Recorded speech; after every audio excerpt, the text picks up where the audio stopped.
January 11th, and we're here on TELUS, and we've got to talk to Bob Anderson, and he's one of the partners at that law firm, correct? That's correct. I'm Bob Anderson of the law firm of Sinfonia, Telfer, Rita, Faraday, and Anderson, and our telephone number is 321-269-6833 or 1-800-OUR, O-U-R, lawyer, L-A-W-Y-E-R. The Orlando Sentinel filed Freedom of Information request, and once they examined the original order that had been written by the judge in the Casey Anthony case, they realized that he had never written a statement to continue sealing the document after the case had ended.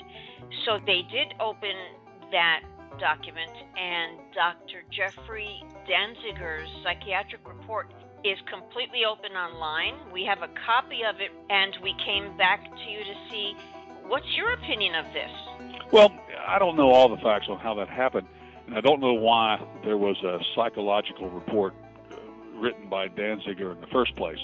For example, if the defendant had attempted to claim that Miss Anthony was insane at the time of the offense, you have to get court-appointed medical doctors to examine her in order to make that determination.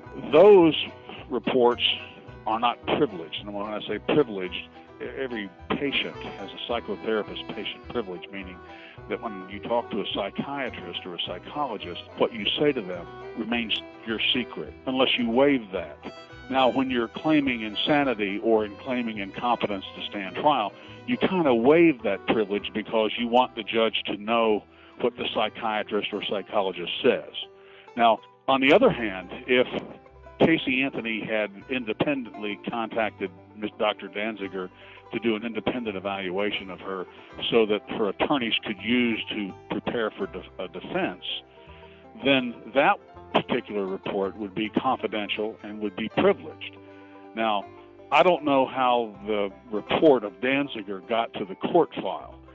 I do believe that Casey Anthony nor her attorneys ever sought to have the judge her found incompetent to stand trial, nor did they attempt to use an insanity defense. So the reason that psychological report was in the file, something I can't explain. Don't know why it was there. And typically, if it was there, a court would seal it until the end of the case, and of course the case is over, and then they would unseal it because then it becomes public record. But why was it there in the first place? I don't know. If I was Casey Anthony and my private conversations that I expected to remain private and privileged were in that report that was released, I'd be very angry because I expected those things to remain secrets, and now they're not.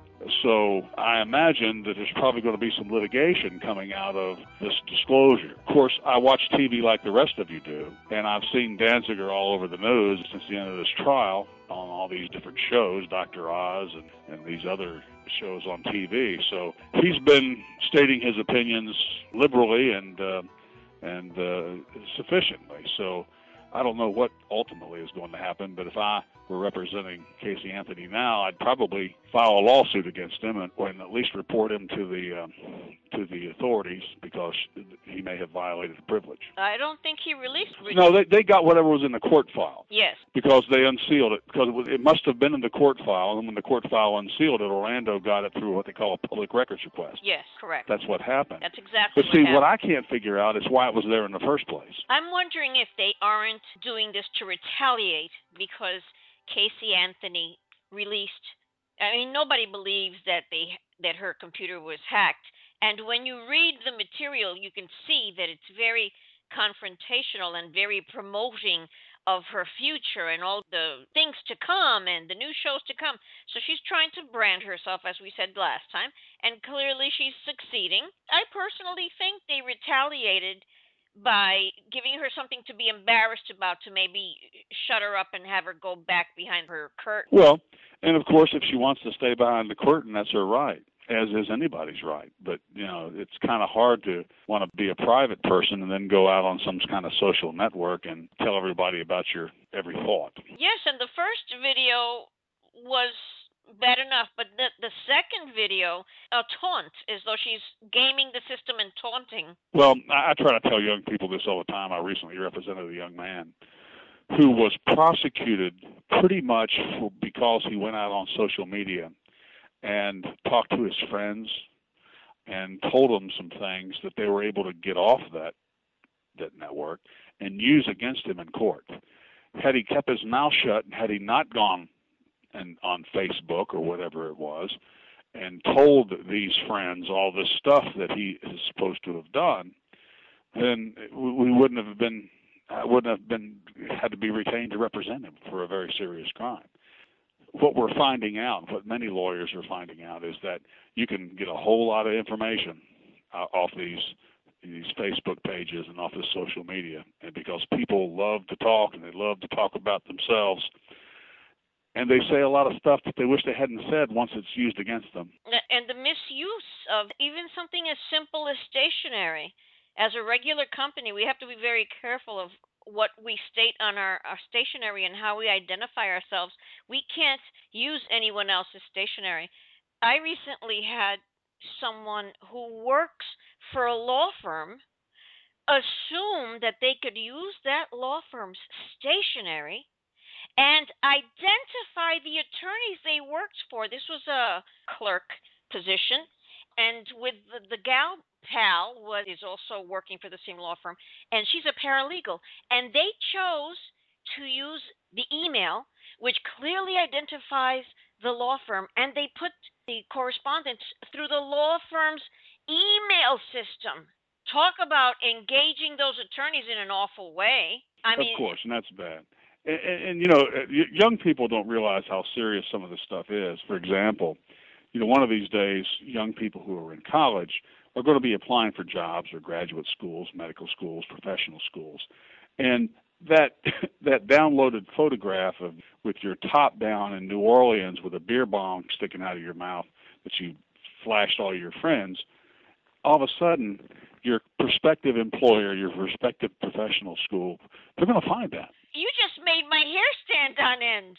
And they're going to see it. In the same case that I was referring to, one of the gals went on Facebook and posted pictures of herself with a huge bong, and it's so beautifully photographed that in the bowl of the bong you can see the pot. You can see that it's the smoke. the bowl, the pot. Yeah, in the bowl you can see the actual green pot. Stuff. Yeah.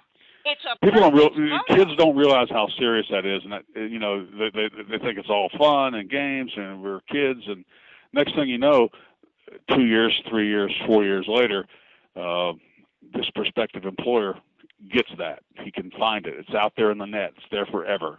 Yeah, and it was too late to try to clean up her act and reconstruct her Facebook and all that. But by then, everybody had the photographs, including the one of her with the big bong and the other one where, in fact, her pictures look a lot like Casey Anthony's, you know, where they were all dancing and grabbing each other's private parts.